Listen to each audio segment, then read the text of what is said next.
Welcome back to God's Blueprint. After the heavy sadness of Sarah's death in the last chapter, today we are jumping into a story that plays out like an ancient epic romance. This is Genesis 24, the longest chapter in the book of Genesis. It's a masterclass in divine guidance, answered prayers, and the journey to find a bride for Isaac. Let's look at the blueprint.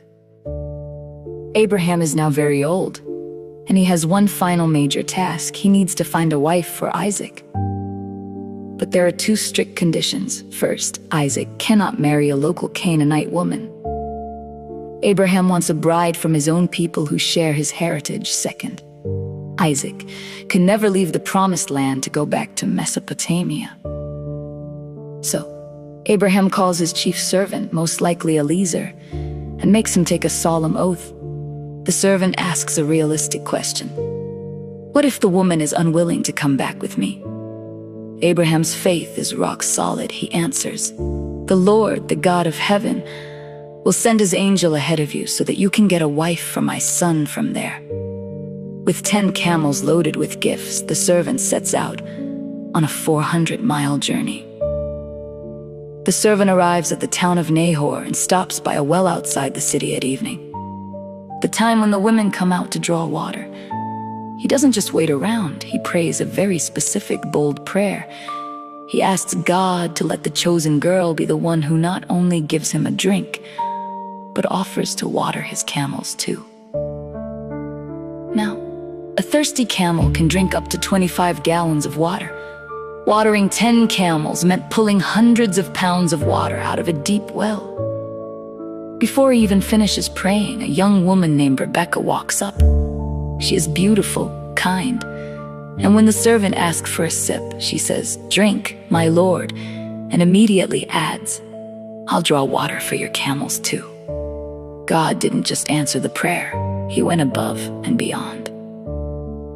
The servant gives her gold jewelry and they head to her family's house where he meets her brother Laban. The servant refuses to even eat a bite until he explains his mission and how God clearly orchestrated the meeting at the well. Her family recognizes the hand of God and agrees to the match. The next morning, the servant wants to leave immediately, but the family asks for a delay. They call Rebekah in and ask her directly, "Will you go with this man?" Her response is simple and brave, "I will go." She leaves everything she knows to marry a man she has never seen, mirroring the exact step of faith Abraham took decades earlier. The chapter ends beautifully in a field at twilight, where Isaac is meditating. He sees the camels approaching, meets Rebekah, and brings her into his mother's tent. The blueprint moves to the next generation. Genesis 24 shows us a beautiful side of God's blueprint. Providence. God wasn't shouting from a mountain or sending a fiery torch this time. Instead, he was working quietly through ordinary everyday events, a prayer, a well, and a girl showing extra hospitality to guide people exactly where they needed to be. Thank you for joining us for this study on God's blueprint. If this story of everyday guidance encouraged you, hit that like button and make sure you're subscribed. We'll see you in the next chapter as we close out the life of Abraham and meet his grandsons.